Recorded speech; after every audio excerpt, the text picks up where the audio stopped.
ये खबर उस डर की है जो पहाड़ के गांव में शाम ढलते ही दरवाजों के बाहर खड़ा हो जाता है। ये खबर उस मां की है जो बच्चे को स्कूल भेजते वक्त सोचती है आज लौटेगा या नहीं।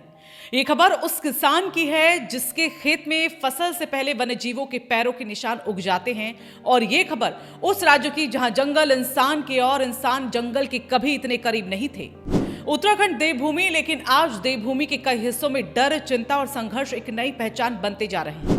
उत्तराखंड का शायद ही कोई ऐसा इलाका बचा हो जहां वन्य जीवों का खौफ ना हो। गुलदार, बाघ, भालू, हाथी, इन हमलों की खबरें अब ब्रेकिंग न्यूज नहीं रही हैं, बल्कि रोजमर्रा की यहां पर हकीकत बन चुकी है। बीते कुछ सालों में गुलदार के हमलों में कई मासूम बच्चे, कई महिलाएं और कई बुजुर्ग अपनी जान को गंवा चुके हैं। भालू के हमलों में लोग आजीवन विकलांग हो गए। बाघ और हाथी के हमले में पूरे परिवार को उजाड़ दिया गया। और अब इस संघर्ष की सूची में कुछ और नाम जुड़ने जा रहे हैं। सरकार ने वन्य जीवों के हमलों में घायल या मृत व्यक्तियों को दी जाने वाली अनुग्रह राशि की सूची में अब सियार और नील गाय को भी शामिल करने का फैसला किया है। ये कोई छोटा निर्णय नहीं, क्योंकि अब तक नियमावली में बाघ, गुलदार, हिमतेंदुआ, जंगली हाथी, लक्कड़बग्गा, जंगली सुअर, मगरमच्छ, सांप, मधुमक्खी, ततैया, लंगूर और बंदर जैसे वन्यजीव ही शामिल थे। लेकिन पहाड़ के ग्रामीण इलाकों में सियार और नीलगाय के हमले भी लगातार सामने आ रहे थे, जिनमें लोग घायल हो रहे थे, कभी कभी जान भी जा रही थी। और सबसे बड़ी समस्या ये थी कि ऐसे मामलों में मुआवजे का कोई स्पष्ट प्रावधान नहीं था। और अब इस कमी को दूर करने के लिए वन विभाग ने एक विस्तृत प्रस्ताव तैयार कर शासन को भेज दिया है। इस प्रस्ताव को उत्तराखंड राज्य वन्यजीव बोर्ड की 22वीं बैठक में पहले ही मंजूरी मिल चुकी है। अब इसे शीघ्र ही कैबिनेट की बैठक में रखा जाएगा और मंजूरी के बाद नियमावली में औपचारिक संशोधन होगा। यानी अब सियार या नीलगाय के हमले में अगर कोई घायल होता है या जान जाती है तो उसे भी सरकारी राहत और अनुग्रह राशि मिल सकेगी। लेकिन सरकार यही नहीं रुकी।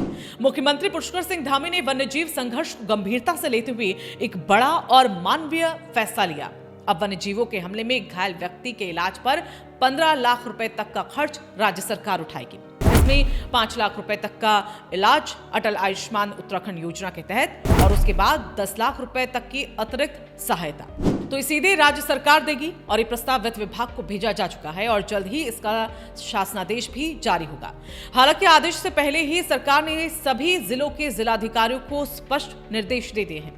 अगर कहीं भी वन्यजीव हमले में कोई घायल होता है तो उसे समुचित और तत्काल उपचार की व्यवस्था हर हाल में सुनिश्चित की जाए। अब तक की व्यवस्था पर भी अगर नजर डालें तो वन्यजीव हमले में घायल व्यक्तियों को मानव वन्यजीव संघर्ष राहत वितरण निधि के तहत 15,000 से 3 लाख रुपए तक का मुआवजा मिलता था।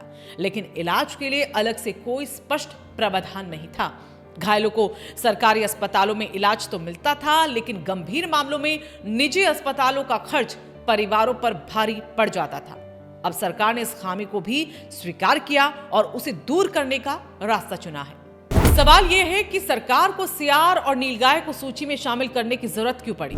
क्योंकि वन्यजीव संघर्ष अब सिर्फ जंगल तक सीमित नहीं रहा। जंगल सिकुड़ रहे हैं, मानव बस्तियां जंगल के और भीतर जा रही हैं, सड़कें, लाइनें, परियोजनाएं वन्यजीवों के रास्ते काट रही हैं।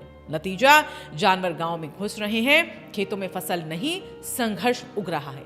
सियार और नीलगाय अब केवल फसल नुकसान तक सीमित नहीं है, बल्कि सीधे इंसानों के लिए खतरा बनते जा रहे हैं। और जब किसी की जान जाती है तो वो जान ये नहीं देखती कि हमलावर जानवर नियमावली में दर्ज था या नहीं। इस पूरे फैसले से एक बात साफ है, सरकार ने कहीं ना कहीं ये स्वीकार किया है कि मानव वन्यजीव संघर्ष अब एक बड़ी चुनौती बन चुका है। मुआवजा बढ़ाना, इलाज की जिम्मेदारी लेना, नए वन्यजीवों को सूची में जोड़ना, सभी कदम सिर्फ प्रशासनिक नहीं बल्कि मानवीय भी है। कुछ समय पहले सरकार ने वन्यजीव हमले में मृत्यु पर मुआवजा राशि 6 लाख से बढ़ाकर 10 लाख रुपए कर दी थी। अब इलाज का खर्च भी सरकार उठाएगी।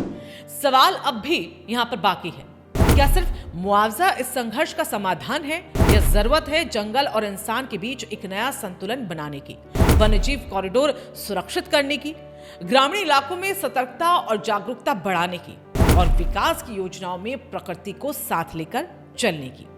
आज उत्तराखंड एक ऐसे मोड़ पर खड़ा है जहां उसे तय करना है कि विकास और जंगल एक दूसरे के दुश्मन नहीं, साथी कैसे बन सकते हैं। सरकार का यह फैसला एक राहत है, एक स्वीकृति है और एक शुरुआत भी। लेकिन यह संघर्ष तभी थमेगा जब इंसान और जंगल दोनों सुरक्षित होंगे। ये वीडियो आपको कैसा लगा कमेंट करके जरूर बताइएगा। आपकी इस पर क्या राय बनती है ये भी जरूर बताइएगा और लाइक करें और साथ ही राजकुमारी को सब्सक्राइब करें।